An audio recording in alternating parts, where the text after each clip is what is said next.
తల్లి ప్రేమ అంటే ఇలా ఉంటుంది. ఈ ఇన్సిడెంట్ చూశాక అసలు ఎంతోమంది హృదయాలను పిండేసే ఇన్సిడెంట్ ఇది. ప్రతి ఒక్కరు చూసిన ప్రతి ఒక్కరు కంపల్సరీగా బాధపడాల్సిందే. తల్లి ప్రేమ అంటే ఇంతలా ఉంటుందా. తను చనిపోయేంత వరకు 15 గంటల పాటు వాటర్లోనే అలానే ఉండి లైఫ్ జాకెట్ వేసుకొని తన పిల్లాడిని కాపాడుకోవాలనేసి చివరి వరకు పోరాడి చనిపోయింది.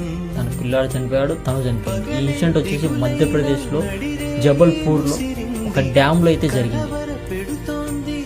వాళ్ళు వెళ్ళే పడవ వచ్చేసి బోల్తా పడి దాదాపు 9 మంది వరకు చనిపోయారు. 15 మంది వరకు రెస్క్యూ టీం వచ్చేసి కాపాడింది. రెస్క్యూ టీం ఏం చెప్పిందంటే 9 మంది చనిపోయారు, కానీ ఒక్క చావు మాత్రం చాలా బాధ కనిపించింది. తన పిల్లాడిని కాపాడుకోవాలని జాకెట్ వేసుకుని